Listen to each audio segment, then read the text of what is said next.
Welcome to Monkey See. Monkey Review. Hey, where we're going to continue with Star Wars Visions, Episode 5, which, before we even get there, if you've watched these at all, you know Episode 5 is like the best episode. It is the best episode. I think that like across the board, everyone that has posted like a list of my favorite visions in order, Yes. the Ninth Jedi Has been, the top of the list. Yes. Every single time.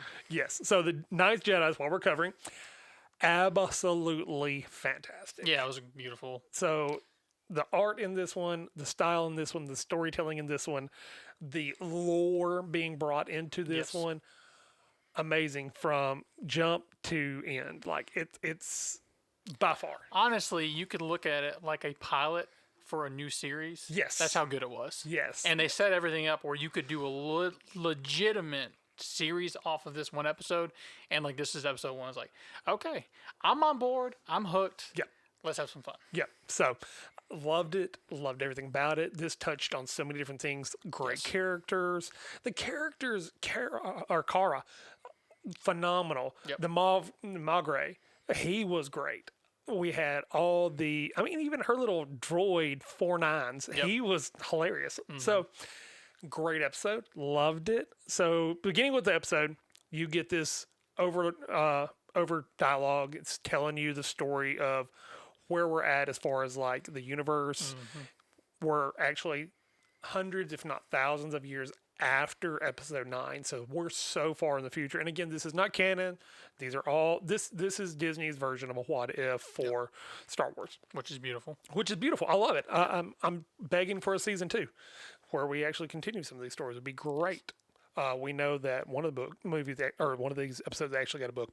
I would love to see this one get a book. Like Yeah. this one needs a comic series. Like this one needs a comic book series. This one just needs a series. Yes. People would watch it. Yes. I don't care if it's animated, live action, whatever. Just give it to us. We need this. Yes. So we open and we got this overtone. We're thousands of years, hundreds or thousands of years after episode 9. The Jedis have all gone into hiding. The Sith are pretty much no longer a rule of 2. There are hundreds of Sith, and the Jedi's are hiding. They've lost the technology for lightsabers. Yep. So it's like, okay, that's a staple in the Star Wars universe. If you are a Jedi or you're a Sith, lightsabers are pretty instrumental. Yep. You know, this is kind of a This big is deal. your tool of destruction or peacekeeper. Exactly. So it's what you expect. Yep. Moving in, we go into looks like a space station or a They call it potential the temple. the Yeah, they call it aerial the temple. Yeah. But it gives the look of either one. It could have been Yep. one or the other. So it was stunning. Yeah. We walk in, we meet a kid named Ethan, Mm-hmm. and there are 6 other people waiting there. One you don't see immediately because he's hiding off behind a pillar, and he's like, "Hey, I received this beacon saying that they have found the technology to create lightsabers again. Is it true?" And everybody's just like, "We all received the same beacon." They all hold up their little hollow pad Yep. that has the message from the Magre, and you find out they're all waiting for the Magre to get there to hand out the lightsabers. Yep. He has sent a message to the Jedis that he knew or that are in hiding and said, "Come to my temple. We will give you a lightsaber." And we also find out the Magre is actually the ruler of the planet that this space station is above. Yep. So this dude is like no small man. So this dude like pretty bad, eh? Yep. Yeah, he's out in the outer rim, and it looks like their planet is, they're mining for the kyber crystals there, which was really cool and interesting. That it was in, I have a theory about that. which was in space, which Yes. is pretty cool. And then how their mining technique was actually really interesting to me. Yes. Because you start out in the very first scene, like you see something grab and get yanked back down to the planet. Yep. And then later we find out that's actually how That's they mine for kyber crystals. Yeah, they're not actually mining their planet. They're mining the asteroids in the belt around their planet. Yeah. Which I thought was incredible because it gave me all these ideas. What if where they're mining these kyber crystals are the remnants of the Starkiller base, which we know from the series or the Clone Wars series, that was actually I can't remember the name of the planet, but it was the planet Ilum. planet Ilum, where all the Jedis go to get their kyber crystals. It could be. So what if this is the remnants of what was destroyed off of Starkiller Base, It or very well could be. some similar situation? Yeah. So I was just like, that'd be pretty cool. Yeah, like I said, really cool episode. Yes, from start to end. Yeah. So move forward, we see them, a droid come out and he starts talking to them about the Magrave. He's coming. He'll be here later. He'll bring the sabers with him. And like you can already tell, like the people who are in this room don't trust each other At all. Like, they're all like, did everyone come expecting this to be a trap?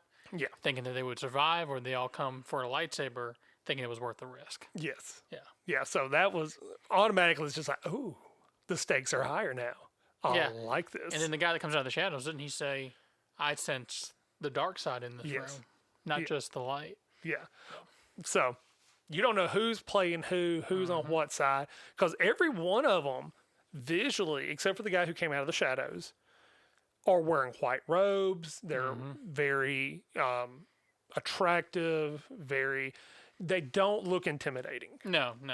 So the only people who look intimidating are the people that there's one alien species, and he looks kind of like Zeb from Rebels, and then we have one that comes out of the shadows, and he looks much like he's on the dark side. But you don't know, because this is one of those situations. You don't know how to read the aliens in the room. Yep. And, Palpatine for years. Yeah, you never know. He didn't look sus at all. Yep. So we move to the planet. We see the mining operation pulling the asteroids down that have the crystals in them. And we meet a girl named Kara, and she has her droid, which is a very interesting take on this droid. I liked it. I'm loving how diverse the droids look. Yeah, in each of these episodes. Each of these episodes.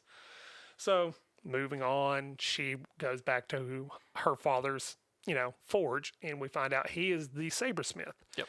He is actually taking the kyber crystals and refining them so that they are not just one color or another, or one length for the saber or not.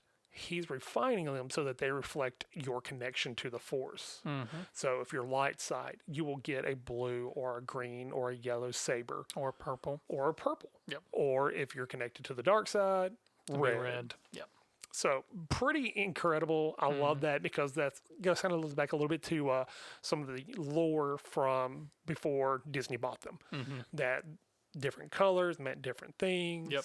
So it was really cool. It was also one of the original ideas that George Lucas had for Return of the Jedi, is that Darth Vader at one point was going to pick up Luke's lightsaber and it's going to go from green to red.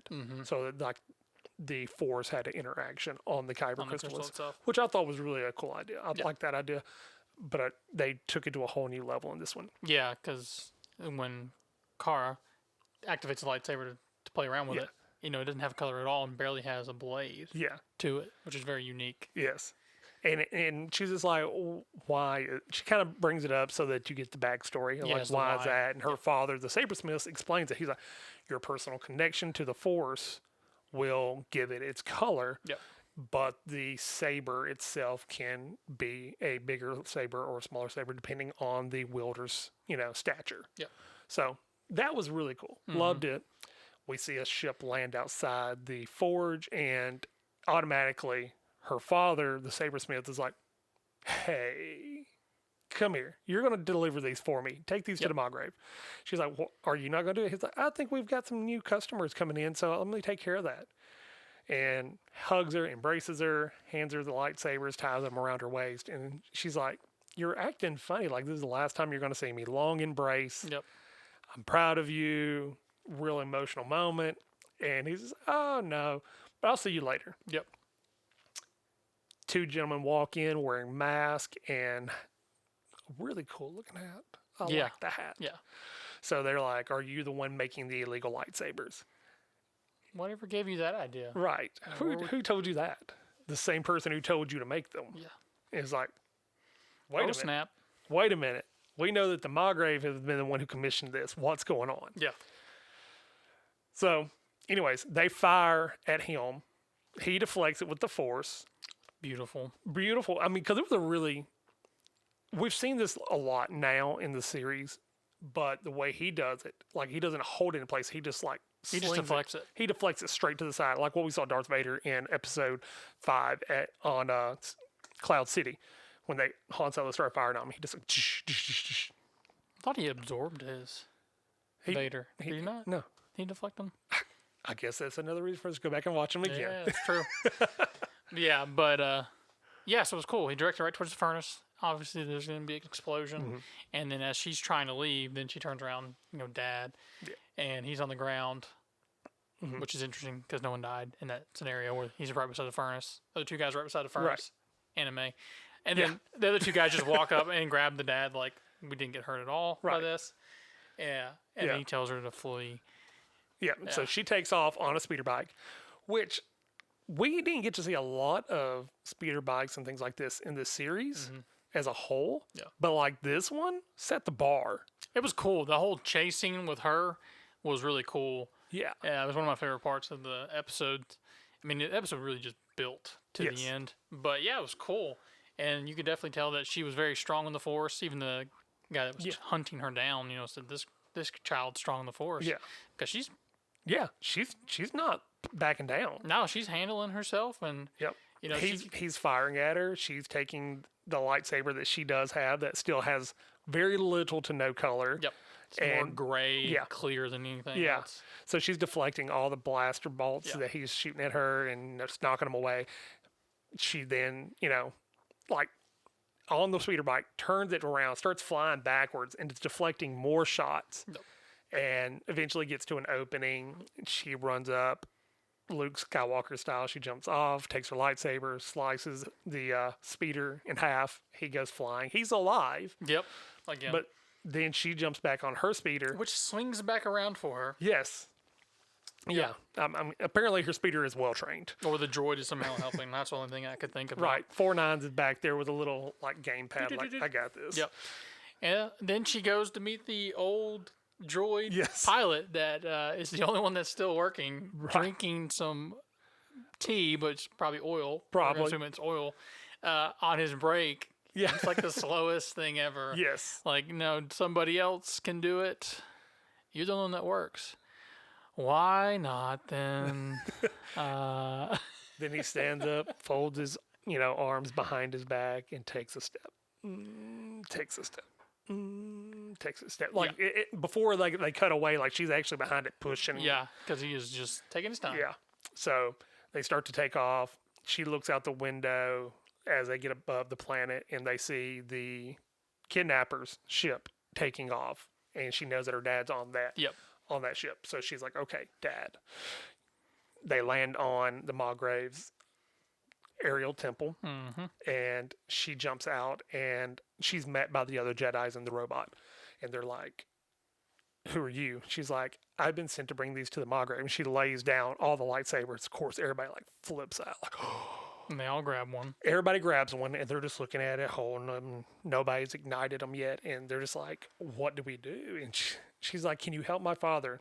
He's been kidnapped." And they're like, "Well, of course he's been kidnapped. We sent for him to be kidnapped." And you're like, "What?" Like, what's going on? Because like you really don't know who to believe is, more than likely you got a couple assists in there, but you're not really expecting it. And then they're all like, "We must take her and the Magrave." Yep. And all 6 out of the people there ignite their lightsabers. The only people who don't are Ethan and Kara. Yep. Everybody else ignites their lightsabers, and they're all red. Yep. So the droid starts to laugh. Ha ha ha ha. I knew that you would show up if I put it out there. Droid's chest opens up, head folds back, and the Magrave steps out. He's just like, You intercepted my transmissions. You killed those Jedis, and you came here to take their place. Yep. What? All to get to me. Yeah. What? Like all of a sudden, it's like, no. And then they called him a coward for hiding in plain sight. Right. Well, I had to investigate to see who was here to actually help. Yeah. And who was here to kill me. Yeah. And then the one of the shorter Sith, Yes. he's like, "You're gonna pay. You're gonna die." Blah blah blah. Goes right after him. He just straight force hold, grabs the lightsaber, and just strikes him down. Yes, just in half. Just. You could tell that he is a very powerful Jedi compared to the ones that are coming in. Yeah. Even to the Sith that are there. Yeah, he's on a whole nother level. Yeah, Only reason the lightsaber battle lasts as long as it does is because of the numbers. Yeah, there's so many of them. Yeah, because he took down the one in a matter of seconds. 5 seconds. 5 seconds. Yeah, I mean, he's just like, come here. Shoosh. Yep. So it was beautiful. Next. So, and the lightsaber battle here was absolutely probably one of the best ones of the series. Yep. Gorgeous. Loved it. Yeah, so Kara is being held down. Her and Ethan are now being surrounded by like 3 Siths, and they're all watching the fight.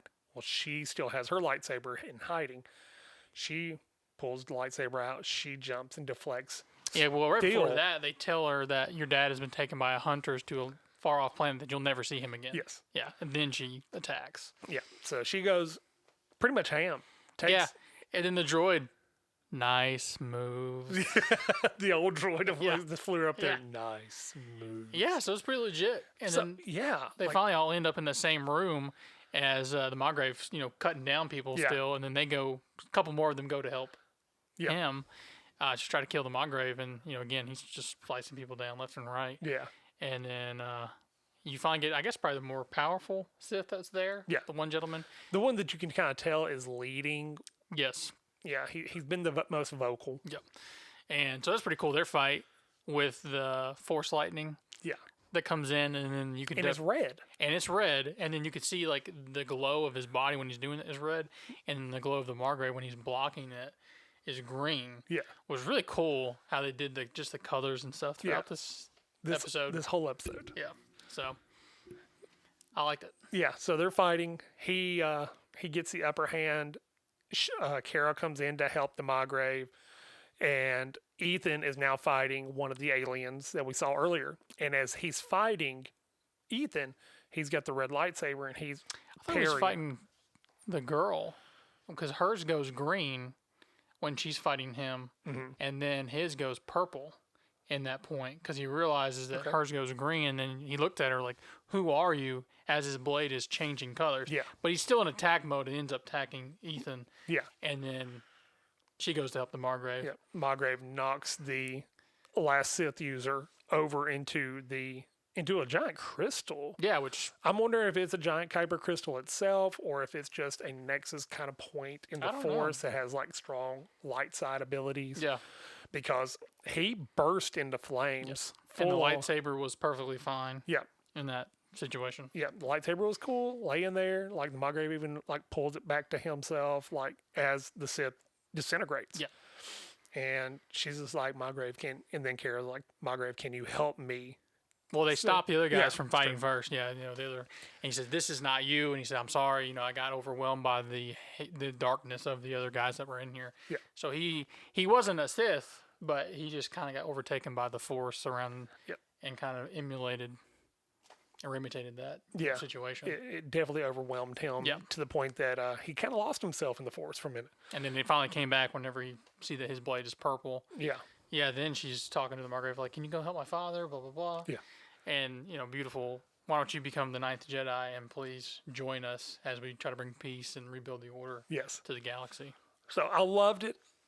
That's when it ends. They get on the ship. They go after her father and to build the light side of the Force again. The last scene, you see everything kind of rotate, and then the temple itself looks like a lightsaber. Yes. Which is beautiful. Beautiful symbol. Yeah. Loved it. Loved it. So, really good episode. Like we said earlier, favorite episode by far. Yes. Think it was the most stunning, in my opinion. The art in it was good. The only other one I would consider being probably better than this was the first episode. The duel. Yeah, the duel. Yeah, but it's a completely different art style. Yeah, so I enjoyed this one. Yeah, so I really want to see this story continued. Yeah. I'll give it a 5. I'm in agreement. Like, I really am. Like, it is a 5 from what we have seen in this series. It's legitimately, like I said, would literally be a pilot for a series. That's how good it was. Yeah.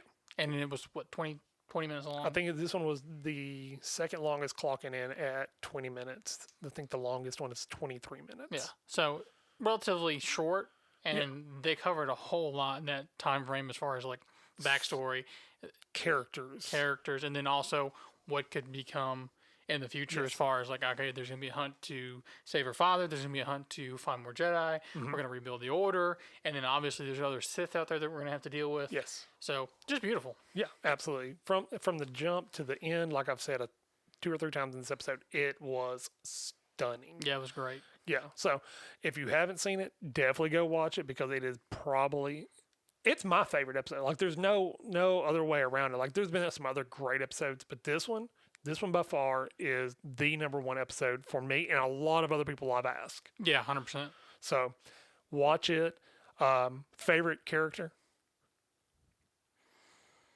Right?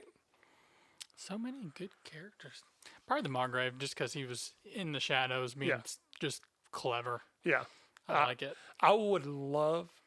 This is one of the moments, if you could actually sit down with some of the characters that are in this, who would you sit down with? I'd probably sit down with the Saber Smith. He'd be cool too. I was either him or the Saber Smith. I was thinking about. Yeah, he was just so down to earth and just knowledable.